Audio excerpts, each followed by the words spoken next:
Quit with the typing. Obviously, we're recording here. Yes, folks. Yeah, you might want me to get stuff, Doctor. Right, welcome back, folks, to Touhou Supersonic Electronic Love Adventure. Let's see, I forgot where we were. I know it's Chapter 2. Oh, we're just starting Chapter 2. Sparks and Dolls Fly. Spaz, sounds like it's going to be one of those fics. Hopefully we don't run into Stokey again. Again, if you don't know who that is, don't look it up. We're professionals. Don't read these at home. Who are the Fickbusters? Stevo the Human. Joined with Spaz together over 2 years of fanfic riffing experience.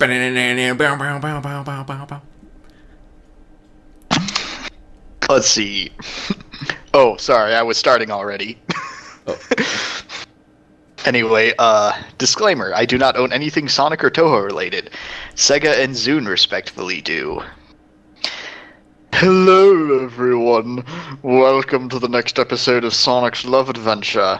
Here are your hosts, Sonic and Reimu. And audience cheers. Yay! To go ahead. This is not the was same beautiful. audience from yesterday's taping, I think. In fact, I think it's like the Tom Green show where he had a bunch of cardboard cutouts on a laugh track. Hey, how is everyone today? Rhetorical question, bitches! I have too much money and fame to care! Greetings and welcome back! Okay, in today's episode, I head to the Forest of Magic, where I get to meet Marissa and Alice. Spoiler alert! Whoopsie doodle. You're Reimu. Greetings! Oh wait. I'm curious to see what happens. Mariali, the most popular ship in Touhou. What could possibly make it better? A blue spiky rodent between them. Hot furry threesome. Aw yeah. Then let's get moving. Enjoy the episode. The audience claps. I think they like the upgrade to having Tim Curry play PDA 777. Yeah, that's the upgrade. I'm just Let's a see. sweet blue hedgehog from... What's the name of that place? Mobius. Merbian. From... Okay, that's quite enough. Anyway, We'll think of it later. Popcorn. alright, Episode 2, Sparks and Dolls Fly. Sonic's adventure continues as he runs through the Forest of Magic. As the narrator previously described, he eventually stops running and starts walking to enjoy the view. This is a very nice place. The trees are lush and green. It's so beautiful. I wonder if I will come across anything unusual. Hint, hint, wink, wink. This does not sound like Sonic. He has yet to make any snarky one-liners in this fic. As said before, his words amazingly conveyed no information at all. As he continues traveling, he comes across Marissa's house. A house? In the middle of the forest? Nah, I've seen weirder. Like a shrine in the middle of the forest. Call up Ripley's Believe It or Not on that because I'm freaking the beep out! Sonic approaches the house. He knocks on the door, but no one answers. How can we help? It is written, only Reimu can defeat Ganon. He was able to open the door and enter inside of it.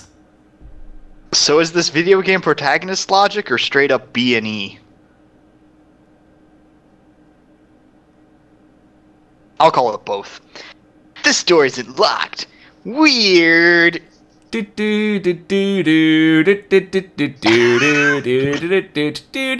Kids, there's nothing cooler than letting a friend over to your house, but if somebody tries to enter without your permission, that's no good. It's your house. Nobody should be allowed to enter it if you don't want to. First you say no, then you Master Spark them out of there. Popcorn. He is inside the house. Oh yeah. Which is full of lots and lots of things. No, which is full of lots of things. Covering a majority of the place. So that's where thing number 3 through 99 ended up. The Cat in the Hat will not be happy when he hears this. I don't mind POing Mike Myers after doing Cat in the Hat. Good point. Cha-ching! Oh my goodness, this house is extremely messy. I don't think a kid's bedroom could be anywhere near as messy as this place. What a dump. Nobody lives like this except college kids. Reference no one gets. Maybe I should clean it up. Nah, that would probably made the owner really mad for various reasons. I should probably leave, because I'm committing a crime. He left the house and continued on the road. He soon encountered another house. Well, he went to Marissa's house. Check that off. Now to continue on Dr. Rabbit's Gensokyo World Tour. Another house? I guess this person must have a neighbor. Okay, I gotta point this out. It's neighbor with a British spelling. And according to his profile, this guy's from America, so I think he's using British spelling to be fancy or something. Or proper. In this fic, Sonic is British. And has a southern drawl.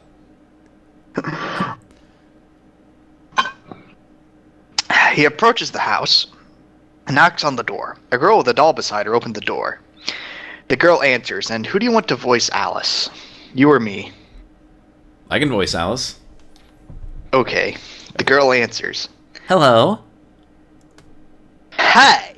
I hope I'm not interrupting on anything. Have you accepted the Sonic equivalent of Jesus as your personal savior? Have you accepted Tikal as your personal savior?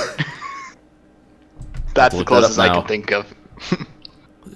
No, that's fine. Come on in. Yes, let the large blue hedgehog into your house.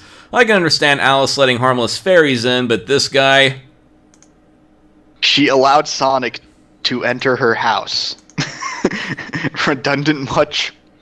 The girl invites. No, she doesn't just say, she invites. Please sit down and make yourself comfy. Alice has never eaten hedgehog before. Now's her chance. Note how she's starting up her oven. Wow, she sure is polite. Light. Sonic sits down in the couch while Alice, holding a doll, sits down as well and works on it. Sonic looks around. Wow, you sure have a nice house. Thanks. May I have your name, please? She drops the doll because of her mistake. Pardon, I forgot to introduce myself. My name is Alice Margatroyd. Holy shit, guys! I forgot to introduce myself! I will never live this down! And then she hangs herself. I'm Sonic the Hedgehog. It's a pleasure. Nice to meet you, Sonic the Hedgehog? Wait, you're a hedgehog? In this fic, Alice is apparently nearsighted. This is actually the first time someone saw Sonic and didn't realize he was a hedgehog. For a moment, this is a pretty realistic crossover. For a moment. That's correct! Whoa, I didn't realize until now. So, you're not from around here, are you? Nope, I'm from the outside world. Note how he didn't just say, I'm from Mobius or I'm from Station Square. The outside world? Oh my, you aren't bad, are you? Exclamation point and no question mark. Sorry, I can't read that not sarcastically. Or perhaps Alice knows that he's a 90s video game / cartoon hero and is trying to speak his language. Or perhaps Alice knows he's a 2000s legitimately bad as in low quality video game, quote, hero in massive quotation marks. Or perhaps she, the writer has seen Ditter and assumes that all outsiders are always chaotic evil villains, missing the entirely, the point of that whole thing. Especially the all be different part. Note him dropping his thinf, yo. Anyway, nah, I'm the world's best hero. Oh, you're a hero? Well, in that case, actually, I should point out, I predicted that so many people were gonna write, don't worry, I'll be different from this story, and lo and behold. In fact, even AOIF's thing that we ripped was happening. What was that? It keeps happening. I warned you about gappies, bro. I told you, dog. Well, in that case, hold on. What are you doing in Gensokyo? So this world is called Gensokyo. I'm here to explore and find and meet new people. And of course, a potential woman at my side. Hey, remember when I told you to write down that Suika has told Sonic he's in Gensokyo, and then Sonic acknowledged, okay, I'm in Gensokyo? Continuity! And Sonic is seeing Alice as another object of romantic fodder.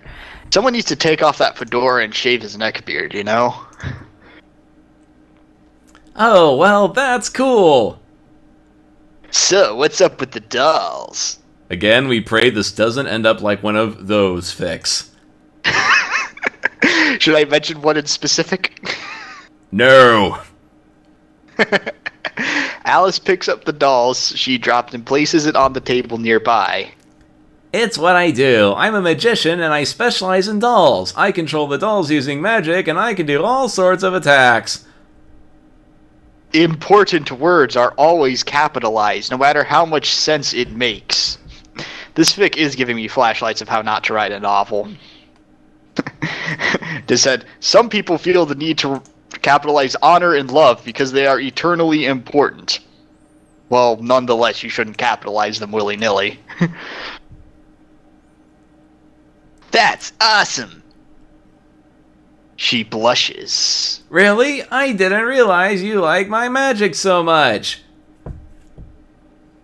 I'm sure anyone would like something like that. Like, love dolls. Not those fics. Alice sighs and becomes sad. I wish a certain someone would realize this. What do you mean?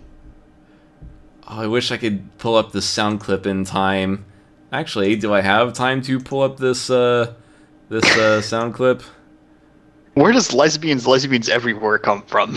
Oh, it's from Madoka Maguka. And for the recording right. I absolutely must, oh yeah, here it is. Let me get it queued up and then I'll say my line. Okay. Give me 3, 2, 1, and oh yeah, here it is. Okay, so repeat your line. Oh wait, I wish a certain someone would realize this. What do you mean? Oh, it's nothing. Lesbians! Lesbians everywhere! Okay, there we go. Though I didn't hear much of it. That's fine. Fix it in post. Yes. Oh, popcorn? Sure, I can popcorn. Popcorn. Sonic makes a suspicious look. Sonic makes a rape face. So, what can you do, Sonic? Me? I can do a lot of things. Mostly I'm a super speeder who can run faster than the speed of sound. I can also paint. The speed of sound? That's faster than Aya. I didn't think anyone could be faster than Aya. Gee, I wonder if Aya's gonna play an important role in this story, assuming it gets updated. I noticed that Alice made the same comment as Reimu. Wow, you're like Aya, but faster. This girl mentions that Aya person as well. I should really meet her sometime. So, can you show me something cool with that doll right there? This doll? This is one of my favorites. I call her Shanghai. Sweet. Let's see Shanghai in action. Okay. And then Shanghai put on a turban and wrapped herself in dynamite. Perhaps I should get my mind out of the gutter because I was picturing something less safe for work. Even more sadly, of course, we live in a culture where suicide bombing is more safe for work than sex robots. Meanwhile, Marissa came down from the skies. Still got that cough. You okay? Yeah, I'm okay. Marissa came down from the skies out of her broom nearby Alice's house. Marissa grins. Should I do Marissa or should you? I want to do Marissa.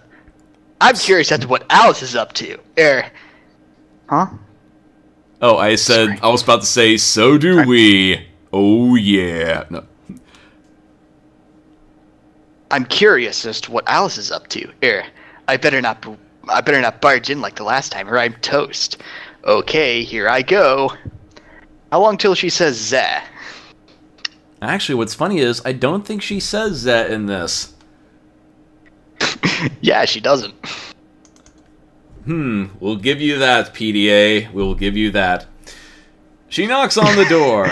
Alice replies, "Who's there?" Marissa answers, It's me, Alice. "No, you're Marissa." Alice smiles. "Marissa, you can come in."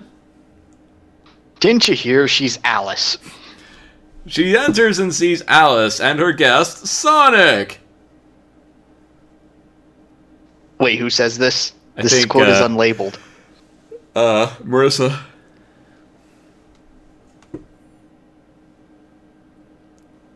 That's your line. Oh, I didn't know you had a guest over. It's fine. Marissa examines Sonic. Sonic sweat drops out of embarrassment. Oh, no, actually it says Sonic sweat drops of embarrassment. I didn't think Americans were capable of authentic English. What else could Sonic sweat drops of embarrassment be? Well, you seem like a fine young man. May I know your name, please? Also, it says you see like a fine young man. Oh, sorry. And apparently he sees better than Alice, so that could be in context.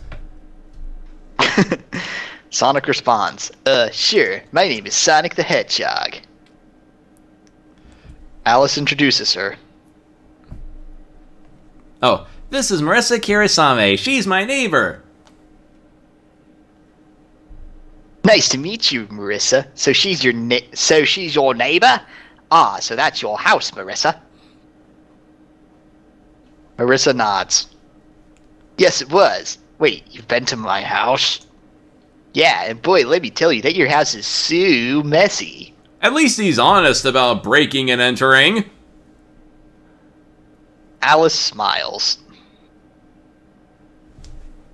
Oh, you are so right about that. Her house is so messy, is too messy. And Marissa is completely nonchalant over someone having broken into her house. Marissa's sweat drops. Hey, don't diss my place. Sure, it's a little dirty, but... That's the second time we have heard the term sweat drops in this paragraph. Sonic quickly says, a little dirty. It would take days to clean such a house. Alice laughs. Let's see, where are we? Let's see. Days? It would take weeks with such a stockpile. Sonic also laughs. You got that right. Ha ha ha ha ha ha. Ha ha. Marissa got angry while Alice and Sonic were laughing. Marissa angrily screams, Enough! They stop laughing immediately. Marissa angrily replies, Your laughter is making me angry. Alice, I'll let you off with a warning. Sonic, you have no right to laugh at others' misfortunes. Unless you're Hina. About Sonic's Hina. Yes, he used the wrong year. It's time for a Dan Maku battle. That makes random battle out of boredom number 2. Actually, no, this one is out of a fit of pique. For an insult. Okay. Sonic sweat drops. Dan Maku, what the hell? That's the third time you have used the term sweat drops. Seriously, is this like the new dance craze in Gensokyo? Or just the new dance craze, period?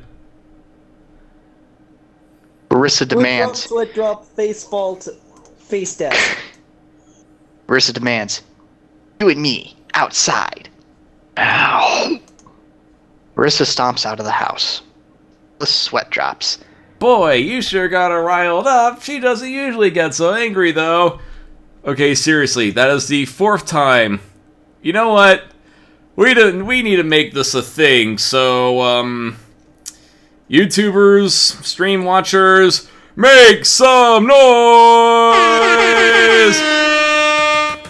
Do the sweat drop! Do the sweat drop! Do the sweat drop! Do the sweat drop! Do the sweat drop! Do the sweat drop! Do the sweat drop! And do the sweat drop! Well, we got a new dance at the top of the charts. When you feel embarrassed, just do the sweat drop. Just slump yourself forward and pour water out your face. And do this every time that you feel a disgrace. So when you're late to school, do the sweat drop. And when your friends start to drool, do the sweat drop. When you failed an easy test, do the sweat drop. Or when you're caught having incest, do the sweat drop. When you put your penis in food, do the sweat drop. Even though it feels good, do the sweat drop. Whenever you put your penis in something that doesn't belong, or just the fact that you're hearing my song. Do the sweat drop. Oh yeah, and random auto-tune breakdown. Yeah, this is the auto-tune breakdown. Take off my pants and run around town. I wanna get it on the floor with you, girl. And then I'm gonna fuck a squirrel. I so hope that came out well during the recording. It was barely audible. Anyway, I'll have to. Oh well, you can post post a link in the description. Sonic questions. What are you talking about, Alice? What is this? Danmaku battle. I listened to the stream. While that played, and it came out perfectly. Ah, excellent. Okay then. Let's see.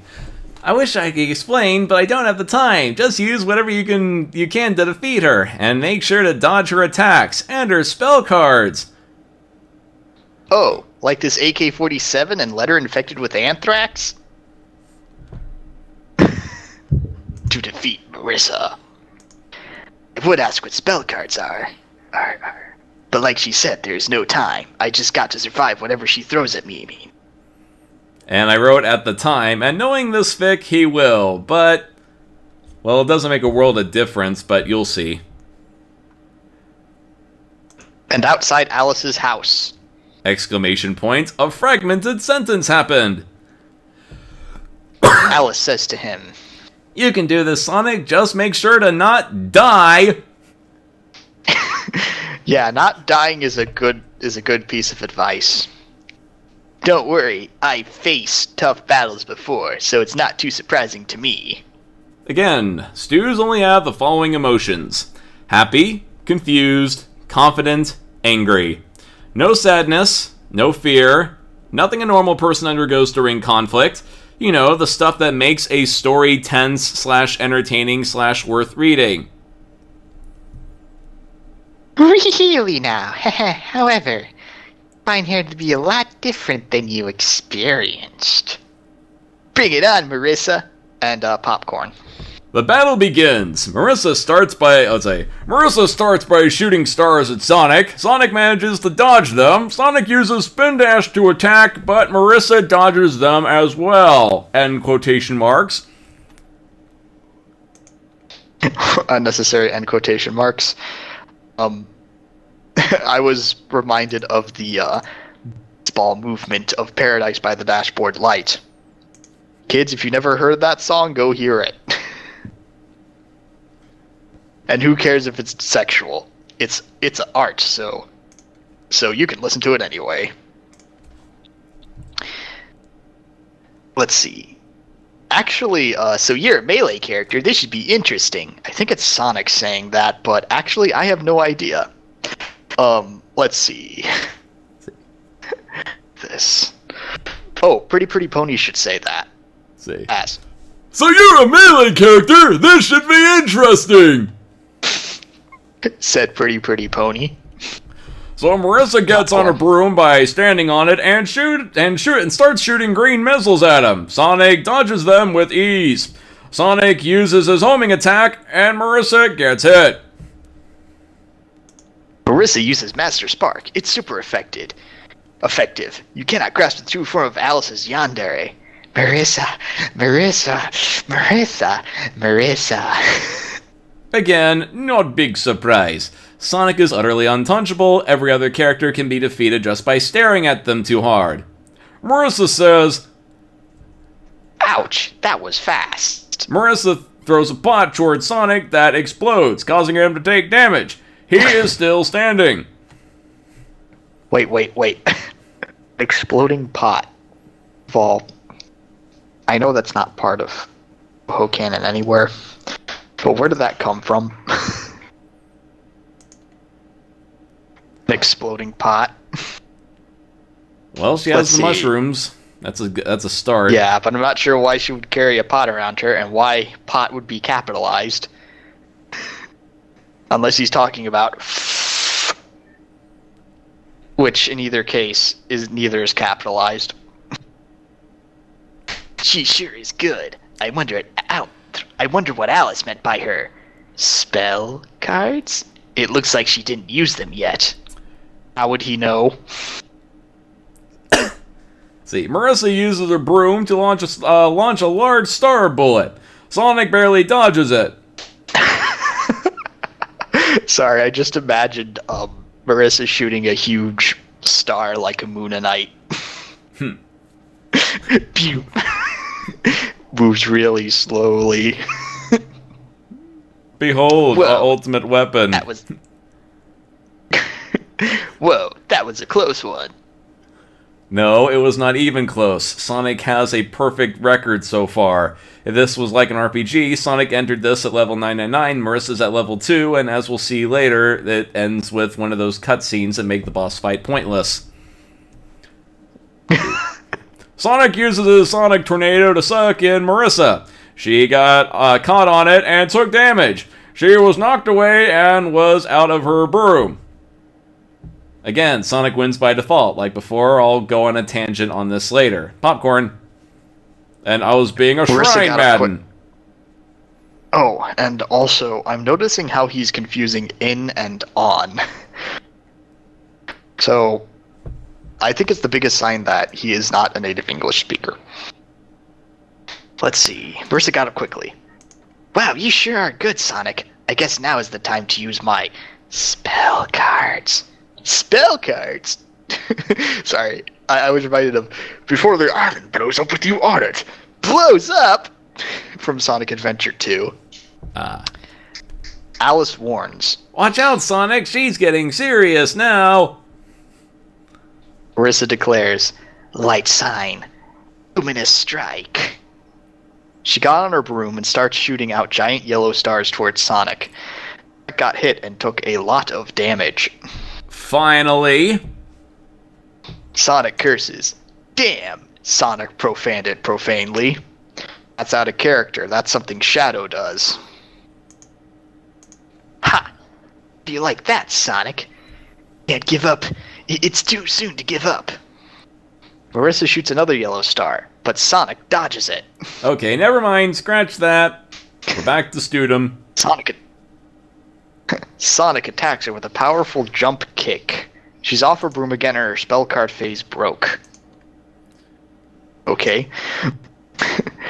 Up again and declares, the party just started. Magic sign. Stardust reverie. Marissa is at her broom again and this time rushes in quickly with lots of power. Sonic manages to dodge the attack. Again! Marissa goes for another strike, but Sonic punches Marissa in her chest, putting her out of her broom and ending the spell card phase. Again! Alice says, oh, that had to hurt. That also had to break like 2/3 of the spell card rules. I wonder if Gensokyo practices ignoratia juris non excusat. Because if it did, Sonic would be in deep. Marissa is up and she pants a little. That was pretty good. Now for my trump card. Alice replies to Sonic, even though Sonic didn't say anything. What was that?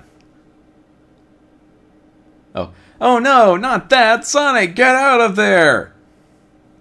Why? Marissa declares. Love sign? Alice states. Because she's gonna do an extremely powerful attack. You have to dodge it. Sonic grins. There's nothing I cannot handle. Marissa finishes her declare. I know we've been through a lot of clubs in this, but that one is pretty dumb. Master Spark! Popcorn. Marissa fires a huge rainbow-colored laser at Sonic. He was too surprised to dodge it, and he took massive damage. Yeah, giant enemy crab, 20,000 US yen. It's Sonic R! Sonic R!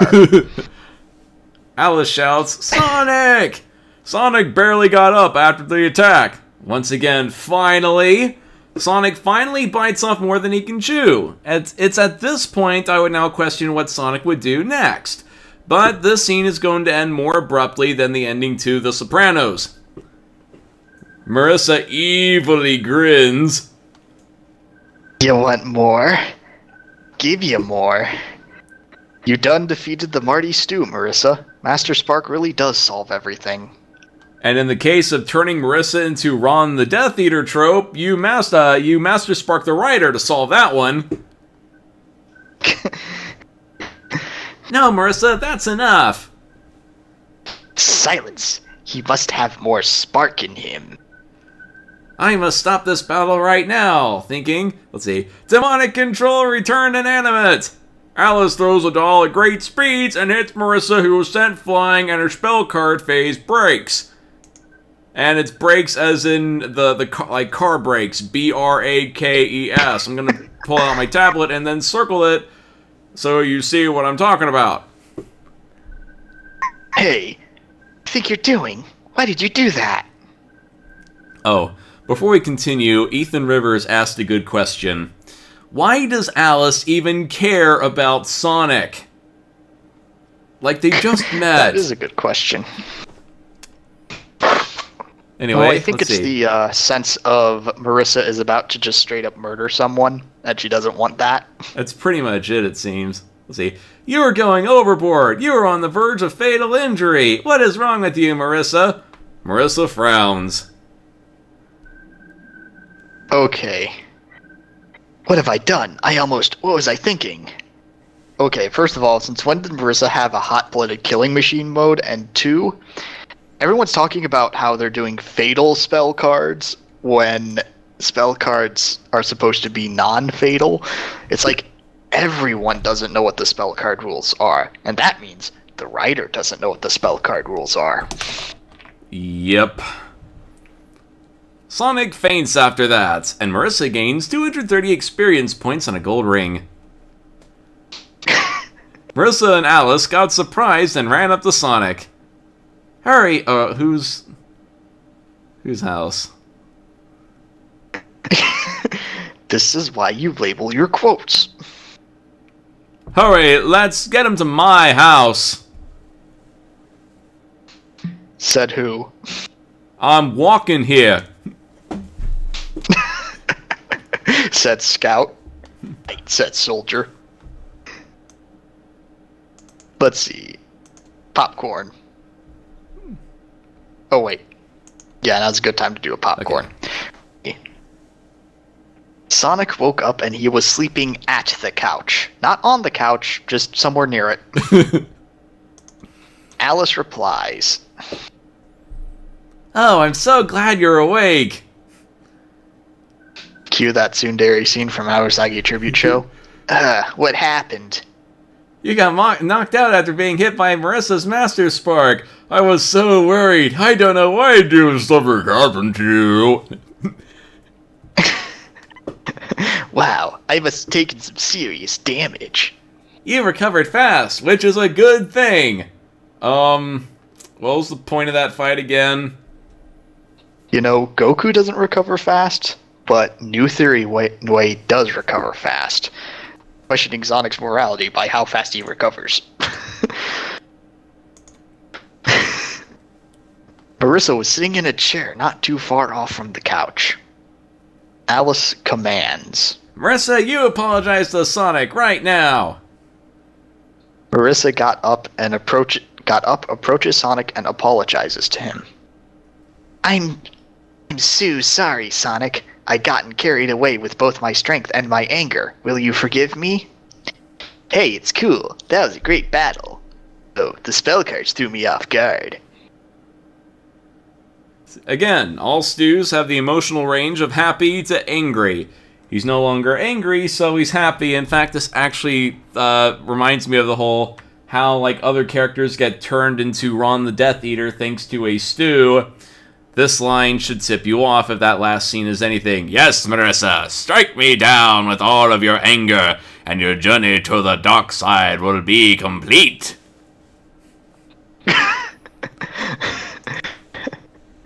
I didn't know that you were from the outside world until Alice told me. That's fine. I'm used to these kinds of battles anyways.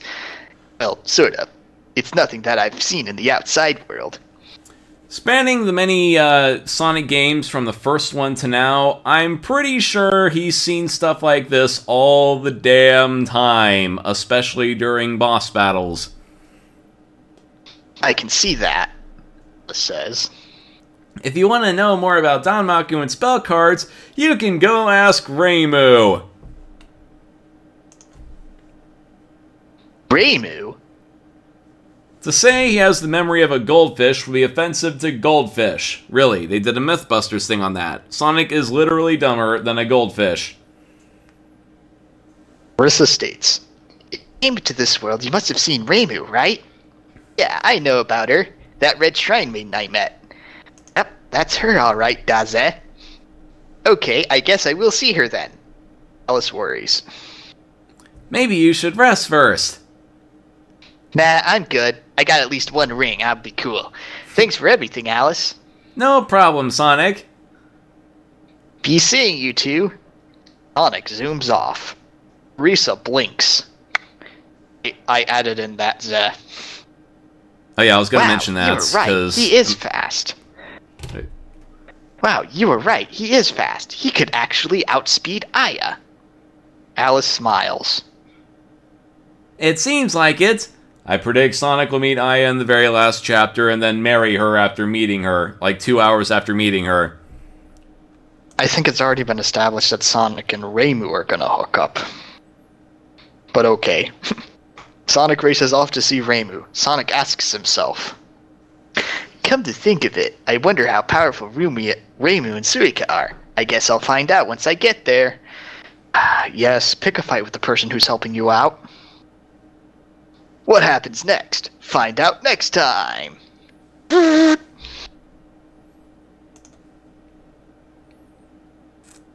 Alrighty. And back to the... What was that?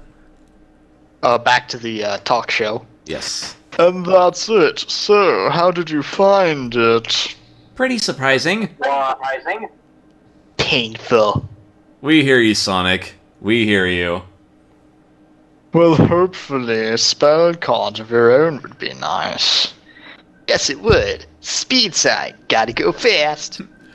And we are done. Come back again for another Sonic's Love Adventure.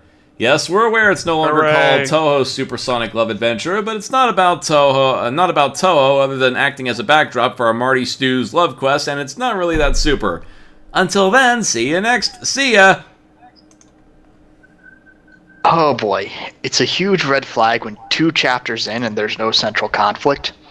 That means Gappy Stu writer number 893 wants Gappy Stu fic number 897 to be a backup hard drive-sized epic. In reality, it's a dead fic waiting to happen. That or it'll be just Sonic, boinking all the Touhous until both franchises end. Either way, still waiting for a plot. And now yet another spastique tangent. Stories in all their shapes and sizes tell of how different values like life, death, hope, despair, all that kind of stuff in the world shifts from good to bad. For example, in many action and horror stories, the value at stake is survival in general, where at one end of the scale you have life and boisterously good health, in the middle you have pain and discomfort, at the far end you have death, and there's a special spot at the furthest end for fates worse than death. These values shift between the two based on character action negated under conflict, as in character A wants X, character B wants Y, and X and Y are mutually exclusive. Now, your story needn't expound on the complexities of the human/hedgehog condition, but it seems to only be about curiosity and satisfying curiosity, and there's nothing to stop him except people asking him to perform tasks like a trained monkey. Plus, this is supposed to be about romance, and it doesn't focus on relationships, whereas a romance, the values are, at one end, love, liking, and positive relationships. In the middle, you have relationships in turmoil or possibly on neutral ground. At the other end, you have hatred, and then at the farthest end, you have either hate masquerading as love or self-hate, that kind of stuff. In fact, going back to the whole going around collecting things and acting like a trained monkey, Stevo and I did this a while back, and I think it's still archived. I still have my copy of what we did. The Oogie Loves and the Big Balloon Adventure.